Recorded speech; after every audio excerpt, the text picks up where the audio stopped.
ഒരു പോരാളി മനസ്സിനെ ജയിച്ചവനാണെങ്കിൽ, ഭയത്തെ കീഴടക്കിയവനാണെങ്കിൽ ലോകം തന്നെ അവന് സ്വന്തം. സാധനയാണ് ആയുധം, ശാന്തതയാണ് ശക്തി, ബുദ്ധിയാണ് പ്രവൃത്തി.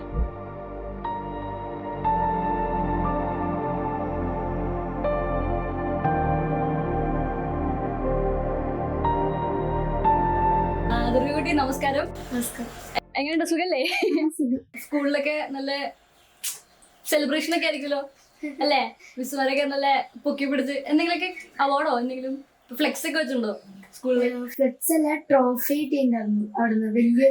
വലിയ ട്രോഫി കിട്ടി അല്ലെ? ഫ്രണ്ട്സ് ഒക്കെ ഇപ്പൊ ഭയങ്കര ഓട്ടോഗ്രാഫ് ഒക്കെ ചോദിക്കുന്നുണ്ടോ? അതോ സെൽഫി എടുക്കുന്ന ഓട്ടോഗ്രാഫ് വാങ്ങിക്കുന്നുണ്ട് തന്നെ, ഗിഫ്റ്റ് ചെയ്യുന്നുണ്ടായിരുന്നു, ഫ്രെയിം ഒക്കെ ആണല്ലേ?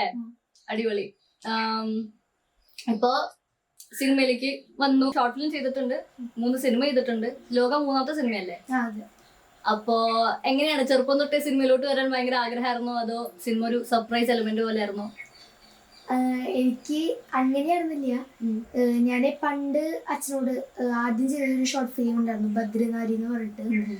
അപ്പോൾ ഞാൻ സിനിമ ആയിട്ടെന്നല്ല, ഞാൻ അച്ഛനൊരു കഥ പറഞ്ഞിട്ടുണ്ടായിരുന്നു. ഇങ്ങനെ ഞാൻ എന്തെങ്കിലും മാർഷൽ ആർട്സ് ഒക്കെ ചെയ്തിട്ട് ഒരു 8 വയസ്സുള്ള സമയത്ത് ഈ വില്ലന്മാരനൊക്കെ ഇടിച്ച് പപ്പടാക്കിയിട്ട് അങ്ങനെ എന്തെങ്കിലുമൊക്കെ ചെയ്യാൻ വിചാരിച്ചിട്ടുണ്ടായിരുന്നു.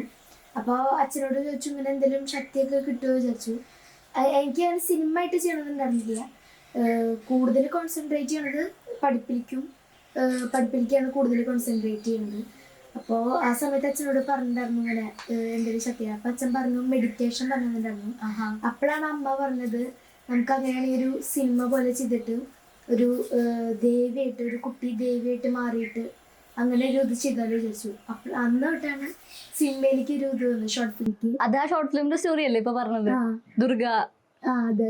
അത് ഞാൻ കഥ പറഞ്ഞു കൊടുത്തു, അച്ഛൻ സ്ക്രിപ്റ്റ് ചെയ്തു, അമ്മ കഥ എഴുതും. ആ ഷോർട്ട് ഫിലിമിന്റെ കഥ എഴുതിയത് മൊത്തം ഐഡിയ ഫുൾ ദുർഗയുടെ ആയിരുന്നോ? ഐഡിയ മൊത്തമല്ല, ഞാനിങ്ങനെ ചെറിയൊരു ഇത് പറഞ്ഞു കൊടുത്തു. എല്ലാരും ഇപ്പൊ ഇങ്ങനെ കുട്ടികളെ പിടിപ്പിച്ച് കൊണ്ടുപോവാ, എന്നിട്ട് എന്താ ഉപദ്രവിക്കാനൊക്കെ ചെയ്യാം. അപ്പോൾ ഞാൻ അച്ഛനോട് പറഞ്ഞതാണ് എനിക്ക് എന്തെങ്കിലും ശക്തി കിട്ടുന്ന രീതിയിലേക്ക് ആയിട്ട്. അപ്പൊ അതിന് ശക്തി കിട്ടുവാനൊക്കെ ചോദിച്ചു. അപ്പോഴാണ് അമ്മ ഇങ്ങനെ ഒരു ഐഡിയ പറഞ്ഞത്, സിനിമയിലോട്ട് ഷോർട്ട് ഫിലിം എടുക്കാം. വലുതാവുമ്പോ ആരാവാനാണ് ആഗ്രഹം? എനിക്ക് ആയുർവേദിക് ഡോക്ടർ. അപ്പൊ അതിന്റെ കൂടെ ഈ ആയോധന കല പരിശീലനൊക്കെ 3 വയസ്സ് തുടങ്ങിയതാണോ പറഞ്ഞേ? എങ്ങനെയാ ലൈക്ക് എനിക്കിത് ചെയ്യാൻ പറ്റും എന്നുള്ളൊരു കോൺഫിഡൻസ് കിട്ടിയത്? ഓക്കെ, എനിക്കും ചെയ്യാൻ പറ്റും ചേട്ടന്മാരൊക്കെ പോലെ. എങ്ങനെയാ ഒരു മോട്ടിവേഷൻ കിട്ടിയത്? ആ ഫീൽ വന്ന എപ്പോഴാണ്? അത് ആദ്യം 3 വയസ്സാവുന്ന സമയത്ത് ഞാൻ ചേട്ടന്മാരൊക്കെ ചെയ്യണം കണ്ടിട്ടുണ്ടായിരുന്നു. അപ്പൊ എനിക്ക് പേടിയായിരുന്നു, അടി കൊള്ളോ, താഴ്ത്ത് വീഴ്ത്തിയിടോ, അങ്ങനെയൊക്കെ പേടിയായിരുന്നു. അത് കഴിഞ്ഞിട്ട് അച്ഛൻ, പിന്നെ എൻ്റെ ചേട്ടൻ്റെ വൈഷ്ണവ് എന്ന് പേര്, ചേട്ടനൊക്കെ ചെയ്യണം കണ്ടപ്പോ എനിക്ക് കുറച്ചുകൂടി ഒരു ഇത് വന്നു തുടങ്ങിയിട്ടുണ്ട്. പിന്നെ അച്ഛൻ കുറെ കാര്യങ്ങൾ ചെയ്തിട്ടുണ്ട്, സിനിമയിലൊക്കെ ചെയ്തിട്ടുണ്ട്. അപ്പൊ അത് കണ്ടപ്പോ എനിക്ക് അഭിനയിക്കണം, അങ്ങനെ ഫൈറ്റും അച്ഛനെ സ്റ്റണ്ടൊക്കെ ചെയ്തിട്ടുണ്ട്. ജയ്ഹില്, പിന്നെ ഇന്ത്യൻ 3 ചെയ്തിട്ടുണ്ട്. ജയ്ഹില് ഫെലിക്സ് മാസ്റ്ററും അച്ഛനോടിട്ട്, ഇന്ത്യൻ 3 മൈക്ക് മാസ്റ്ററും അച്ഛനോടിട്ട്, പിന്നെ ദർശന ചേച്ചി ഇങ്ങോട്ടൊക്കെ വന്നിട്ടുണ്ട്. അപ്പൊ അച്ഛൻ്റെ ഈ സ്റ്റണ്ടും പിന്നെ ഈ കൊറിയോഗ്രാഫി ഇതൊക്കെ കണ്ടപ്പോ എനിക്കും കുറച്ച് ഇൻട്രസ്റ്റ് തോന്നി. അപ്പൊ എനിക്ക് വന്നു. അപ്പൊ ഈ ട്രെയിനിങ് ചെയ്ത് തുടങ്ങിയപ്പോ ഒരു ലൈക്ക് ഫ്ലെക്സിബിലിറ്റി ഒക്കെ വന്ന് തുടങ്ങണല്ലേ ഉള്ളൂ. അതെങ്ങനെയായിരുന്നു ആ പ്രോസസ്സ്? അതിലേക്ക് ഇത്രയ്ക്ക് ഒരു സെറ്റപ്പ് ആവാനുള്ള ഒരു, ഇപ്പൊ നമ്മള് തുടക്കത്തിൽ ഇങ്ങനെ പഠിച്ചു വരണല്ലേ ഉള്ളൂ, എങ്ങനെയാണ് ഇത്രയ്ക്കും സെറ്റപ്പ് ആയത്? അത് അച്ഛൻ ശരിക്കും പറഞ്ഞാൽ ഏട്ടൻ എനിക്ക് നന്നായിട്ട് ഹെൽപ്പ് ചെയ്ത. ഏട്ടൻ ഞങ്ങളെ കറക്കണ ഒരു ഇതുണ്ട് ഫൈറ്റിൽ തന്നെ. അപ്പോൾ അതിലൊക്കെ ചേട്ടൻ എനിക്ക് എന്ന് വെച്ചാൽ വീഴ്ത്തിയിടാതെ നോക്കിയിട്ട് പതുക്കെ കെയർ ചെയ്തിട്ടായിരുന്നു ചെയ്തിട്ടുണ്ടായിരുന്നത്. അതേപോലെ അച്ഛനൊക്കെ നന്നായിട്ട് കെയർ ചെയ്തിട്ടായിരുന്നു ചെയ്തിട്ടുണ്ടായിരുന്നത്. പിന്നെ ബാഹുബലി 3.5 വയസ്സിൽ ബാഹുബലി 2 ഫസ്റ്റ് ഓഡിയോ ലോഞ്ചിങ്. അപ്പോൾ തന്നെ എൻ്റെ ആ സ്റ്റേജ് ഇത് കഴിഞ്ഞപ്പോ സ്റ്റേജ് ഫിയർ അവിടെ മാറി. ലോക പോലൊരു വലിയ സിനിമ ചെയ്തിരിക്കുകയാണ്, വലിയൊരു ക്രൂവിന്റെ കൂടെ, വേഫെയർ ഫിലിംസിന്റെ കൂടെ. അപ്പോ ഇനിയും ഇതുപോലെ സിനിമകൾ ചെയ്യണമെന്ന് ആഗ്രഹമുണ്ടോ ഫ്യൂച്ചറിൽ? അതോ പഠിത്തമാണോ, ആയോധന കലയാണോ, ഏതാണ്? ചെയ്യാൻ? അത് സിനിമ ഇനി വരാണെങ്കിൽ ഞാൻ നോക്കിയിട്ട് ചെയ്യണുള്ളൂ. ഇപ്പൊ കൂടുതൽ സ്കൂള് മുടക്കാതെയാണ് നോക്കണത്.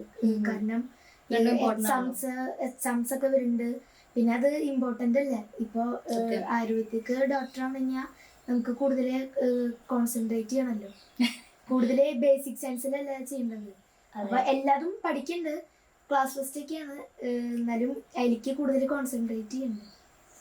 നോക്കിയിട്ടാണ് ചെയ്യണത്. ഇനി അങ്ങനെ നല്ലതാണ് ചെയ്യുന്നുണ്ടെങ്കിൽ എനിക്ക് ഫൈറ്റ് ഓറിയന്റഡ് ആയിട്ടുള്ള ഫിലിംസ്, അതിൻ്റെ ഒപ്പം ഹൊററോട് ഉണ്ടെങ്കിൽ കുറച്ചുകൂടി ഇൻട്രസ്റ്റ്. ഈ ഫൈറ്റ് ഓറിയന്റഡ് പടങ്ങൾ ഇഷ്ടപ്പെടാനുള്ള കാരണം എന്താ?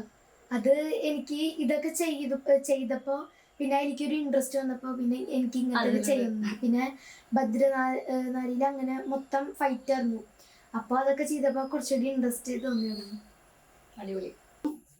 കല്യാണി ചേച്ചി, ദുൽഖർ സൽമാൻ, നസ്ലിം, അങ്ങനെ സണ്ണി വെയിൻ, അങ്ങനെ കുറെ പേരുണ്ട്. ക്രൂ ആണ്. വലിയ സീനിയർ ആക്ടേഴ്സിന്റെ ഒക്കെ കൂടെ അഭിനയിച്ചിട്ടുള്ള സെറ്റില് എങ്ങനെയായിരുന്നു? ഫണ്ണായിരുന്നോ അതോ സ്ട്രിക്റ്റ് ആയിരുന്നോ? അതോ എങ്ങനെയായിരുന്നു? അത് നമ്മളിപ്പോ സിനിമ മാത്രമല്ലേ ഉള്ളൂ, അതിന്റെ ബിഹൈൻഡ് ദ സീൻസ് നമുക്ക് അറിയില്ലല്ലോ.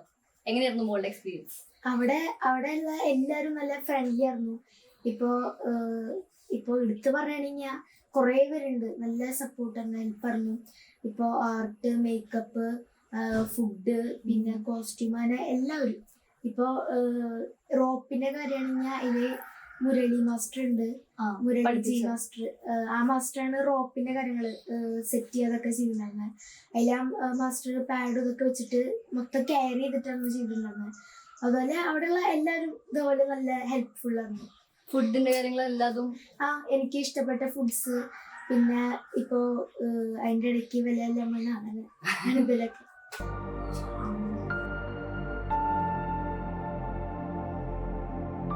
ഹായ്, നമസ്കാരം. നമസ്കാരം. വിനോദ് പ്രഭാകർ സർ, ദുർഗ കുട്ടിയുടെ അച്ഛനാണ്. അപ്പോ അടിപൊളിയായിരുന്നു മൊത്തം പരിപാടി. കളരി അല്ലേ? 18 അടവുണ്ടെന്ന് കേട്ടിട്ടുണ്ട്. എന്തൊക്കെയാണ് അടവുകള്? മോൾക്ക് അറിയോ? ഏതൊക്കെയാ അറിയണേ, ഒന്ന് പറയാമോ? ഇല്ല, അവർക്ക് അതായത് ശരിക്കും കളരി ഇപ്പോൾ പഠിപ്പിച്ചുകൊണ്ടിരിക്കുന്നത് എല്ലാവരും 2 തരത്തിലാണ്. ഒരു തരം എന്ന് പറയുന്നത് പെർഫെക്റ്റ് ആയിട്ട് ശാസ്ത്രീയമായിട്ടുള്ള രീതിയിൽ പോണതാണ്. അപ്പോൾ ഇവിടെ നമ്മുടെ കളരിയിലെ പാരമ്പര്യ കളരി ആയിക്കൊണ്ട് ശൈലിയും വ്യത്യാസമുണ്ട്. പാണ്ഡവ ശൈലിയിൽ യുദ്ധമുറ എന്നുള്ളൊരു സമ്പ്രദായമാണ് നമ്മൾ ഇവിടുത്തെ കളരിയിൽ ചെയ്യുന്നത്. അപ്പോൾ അതിലെ ഏറ്റവും ആദ്യം എന്ന് പറഞ്ഞാൽ ഏറ്റവും ലളിത വ്യായാമമുണ്ട്. അത് കഴിഞ്ഞ് കഴിഞ്ഞൊരു വഴക്കാരുണ്ട്. അത് കഴിഞ്ഞ് കഴിഞ്ഞാൽ മിത വ്യായാമം, കഴിഞ്ഞൊരു വഴക്കാരം, കഠിന വ്യായാമം. ഇത്ര വരെ എത്തിക്കഴിഞ്ഞു കഴിഞ്ഞാൽ പിന്നെ അടുത്തത് എന്ന് പറഞ്ഞാൽ പഞ്ചഭൂത ചൂടുകളുണ്ട് അതിൽ.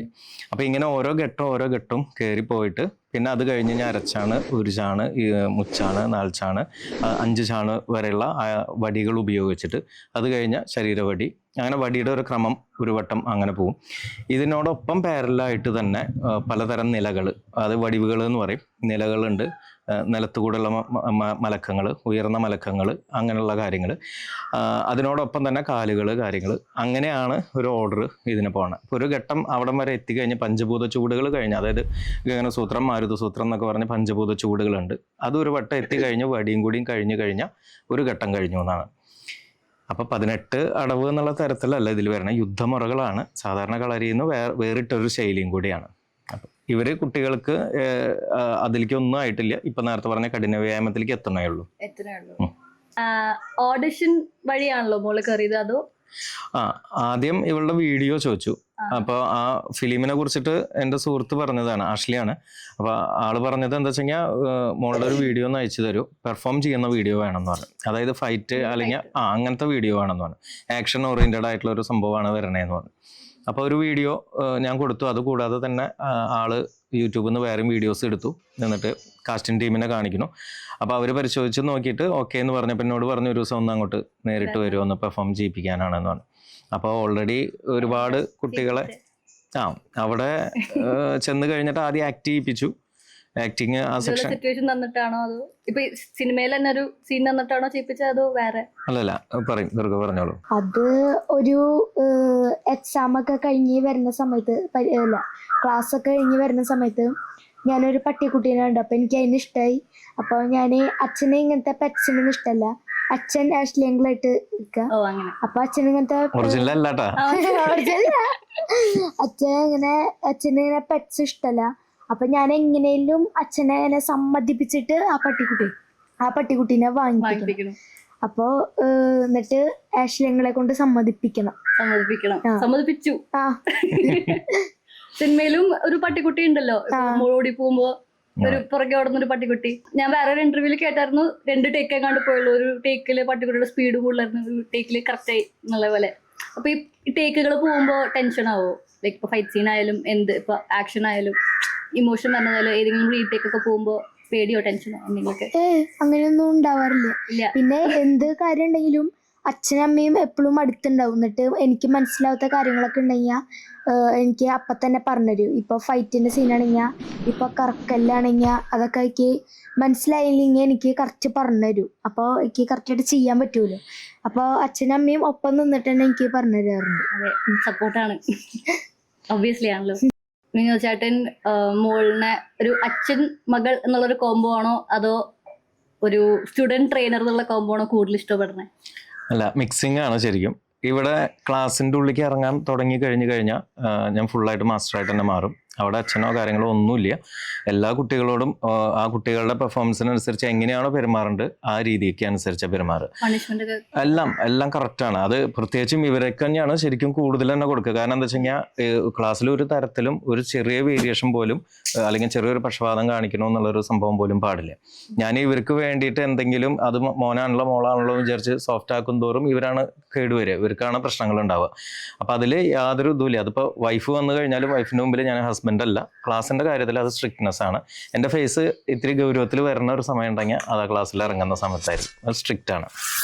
പക്ഷേ ഇവിടേക്ക് മാറിക്കഴിഞ്ഞ് കഴിഞ്ഞാൽ പിന്നെ ഇവർക്ക് ആവശ്യമുള്ള കാര്യങ്ങൾ, ഇവർക്ക് ദോഷം ഉണ്ടാക്കുന്ന കാര്യങ്ങൾ ഞാൻ അതിൻ്റേതായിട്ടുള്ള രീതിയിൽ, പക്ഷെ നോന്ന് പെട്ടെന്ന് പറയില്ല.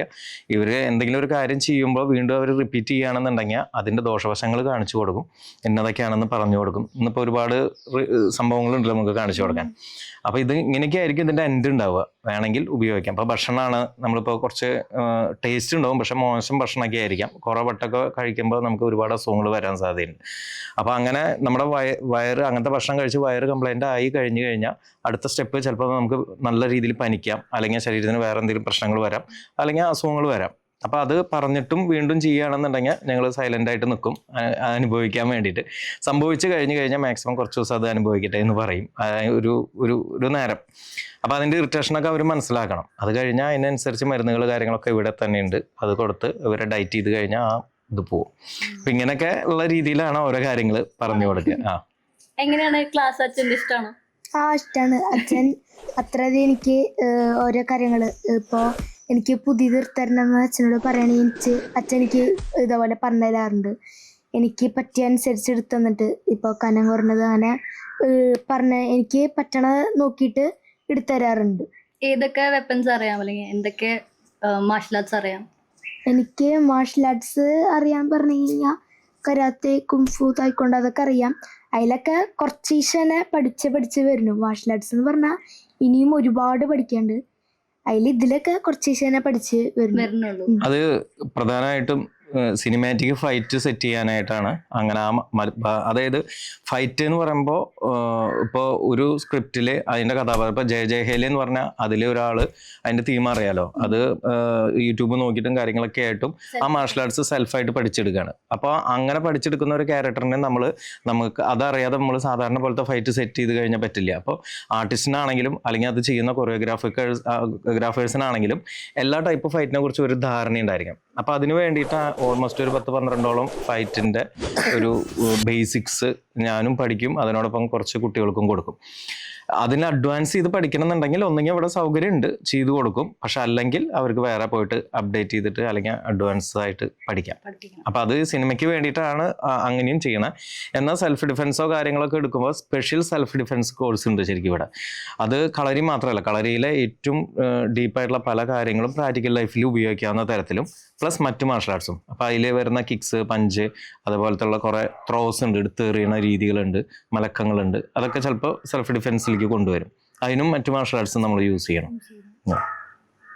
അപ്പം ഇപ്പൊ ട്രെയിൻ ചെയ്യുമ്പോൾ ഇഞ്ചറീസ് വരും, അങ്ങനത്തെ ഒരു പേടി ഉണ്ടാവുമല്ലോ? ഇപ്പൊ സെറ്റിലായാലും ഒരു ഇൻസിഡന്റ് ഉണ്ടായിരുന്നു എന്ന് പറഞ്ഞു. പേടി ഫിയർ ഏറെക്കുറെ ക്ലാസ്സിൽ നിന്ന് പോയിട്ടുണ്ടോ? സാധാരണ ഇവിടെ ക്ലാസ്സിലെന്ന് പറഞ്ഞാൽ നല്ല ചെറിയ കുട്ടികൾ തൊട്ട് വളരെ ചെറിയ കുട്ടികൾ തൊട്ട് 60-70 വയസ്സായ ആൾക്കാരുണ്ട്. അപ്പോൾ അവർക്ക് പരസ്പരം അങ്ങോട്ടും ഇങ്ങോട്ടൊക്കെ പ്രദർശന കളരി എന്ന് പറയും. അതായത് നമ്മൾ അത് റിയൽ ഫൈറ്റ് അല്ല, പക്ഷെ എന്നിരുന്നാലും പരസ്പരം അങ്ങോട്ടും ഇങ്ങോട്ടും ചെയ്യുമ്പോൾ നല്ല കോൺസെൻട്രേഷൻ വേണം. ഫൈറ്റ് ചെയ്യണതിനൊക്കെ ഒരു എന്താ പറയുക, കോൺസെൻട്രേഷൻ തന്നെ പ്രധാനം. പിന്നെ ബോഡിയുടെ വഴക്കങ്ങൾ, സ്പീഡ്, ഇതൊക്കെ. പക്ഷെ സ്ഥിരം ഇങ്ങനെ ചെയ്ത് പെട്ടെന്ന് നമുക്ക് നേർക്ക് എന്തെങ്കിലും വരുമ്പോൾ ഓട്ടോമാറ്റിക്കലി നമ്മളത് ബ്ലോക്ക് ചെയ്യാനോ ഒഴിയാനൊക്കെ തുടങ്ങും. അപ്പൊ ഇവരുടെ നേർക്ക് ഇപ്പൊ ടെന്നീസ് ഇതുണ്ടല്ലോ, ഷട്ടിൽ കോർക്ക് കണ്ടിട്ടില്ലേ, അത് കളരിയുടെ ഉള്ളിലുണ്ട്. അത് മേത്ത് കൊണ്ടാൽ നമുക്കൊന്നും സംഭവിക്കില്ല. പക്ഷെ അതൊരു രണ്ടുപേരെ അങ്ങോട്ടും ഇങ്ങോട്ടും നിർത്തിയിട്ട് ഷാർപ്പായിട്ട് ഇവിടുന്ന് മുളയ്ക്ക് എറിയാൻ പറയും. അപ്പൊ അത് എറിഞ്ഞ് വരണ വരെ കറക്റ്റ് നോക്കി നിൽക്കണം. അതിലേക്ക് വരുന്നോട് കൂടിയിട്ട് ബോഡി പെട്ടെന്ന് ട്വിസ്റ്റ് ചെയ്തിട്ട് മാറണം. ഇപ്പോൾ ഒരു ഉദാഹരണം പറഞ്ഞ അങ്ങനത്തെ ചലഞ്ചുകളൊക്കെ കൊടുക്കും. അപ്പൊ അതിന്റെ ഒപ്പം തന്നെ കളരിയിൽ വെച്ച് ചിലപ്പോൾ പല ഇഞ്ചുറീസും പറ്റും. കയ്യുമില് എല്ലുമിന് പറ്റാം, അല്ലെങ്കിൽ ചെറിയ മുറിവുകൾ പറ്റാം, അല്ലെങ്കിൽ അതൊക്കെ സ്വാഭാവികമാണ്. ഞങ്ങൾ ആരും അത് പ്രത്യേകം പ്രശ്നമായിട്ട് കാണില്ല. നമുക്ക് പറ്റിയാലും വേറെ ആൾക്ക് പറ്റിയാലും ആ സമയത്ത് പ്രസൻസ് ഓഫ് മൈൻഡ് വർക്ക് ചെയ്യണം. എന്ത് ചെയ്യണം? അപ്പോൾ ഇവർക്ക് ചെറിയ ചെറിയ കാര്യങ്ങൾ പഠിപ്പിച്ചു കൊടുത്തിട്ടുണ്ട്. ഫസ്റ്റ് എയ്ഡ് എന്തൊക്കെ ചെയ്യണം എന്നുള്ളതൊക്കെ പറഞ്ഞു കൊടുത്തിട്ടുണ്ട്. സ്വാഭാവികമായിട്ട് വേറെ സ്ഥലത്ത് വെച്ച് സ്കൂളിൽ വെച്ചിട്ടോ ഏതെങ്കിലും കുട്ടികൾക്ക് എന്തെങ്കിലും പറ്റിയാൽ ഇവർക്ക് അറിയാം ഏകദേശം അവരെ എന്ത് ചെയ്യണം എന്നുള്ളത്. എന്ന് വെച്ചാൽ താൽക്കാലികമായിട്ട് ഒരു ഹോസ്പിറ്റലിലേക്ക് എത്തിക്കുന്നതിനേക്കാൾ മുമ്പ് എന്ത് ചെയ്യാം എന്നുള്ളൊരു ഫസ്റ്റ് എയ്ഡ്, ഒരു അവയർനെസ്. ഇപ്പം ലോക സിനിമയിലെ ആക്ഷൻ സീൻസ് ഉണ്ട് കൂടുതൽ അല്ലേ? അപ്പം അതിനൊക്കെ മുമ്പ് എത്ര നേരമാണ് റിഹേഴ്സൽസ് പോവാ? എങ്ങനെയാണ് മൊത്തത്തില്? ഈ ലോക സിനിമയിൽ ഉണ്ടായിട്ടുള്ളത് ആദ്യം ഒരു സെപ്പറേറ്റ് ഒരു റിഹേഴ്സല് ഒരു ദിവസം വെച്ചു. അത് വെച്ചാൽ ആ മാസ്റ്റർക്ക് യാനിക് മാസ്റ്റർക്ക് വന്നിട്ട് ഇവരെ എങ്ങനെയുണ്ട്, ഈ കൊറിയോഗ്രാഫി എങ്ങനെയാണ് എന്നുള്ളത് ഒന്ന് സെറ്റ് ചെയ്യാൻ വേണ്ടിയിട്ട്. അപ്പോൾ വന്ന് ദുർഗയെ കൊണ്ട് കുറച്ച് കാര്യങ്ങളൊക്കെ ചെയ്യിപ്പിച്ചു. അത് കഴിഞ്ഞിട്ട് ആ കൊറിയോഗ്രാഫി അവർ സെറ്റ് ചെയ്തു. ഒരൊറ്റ ദിവസമാണ് എടുത്തത്.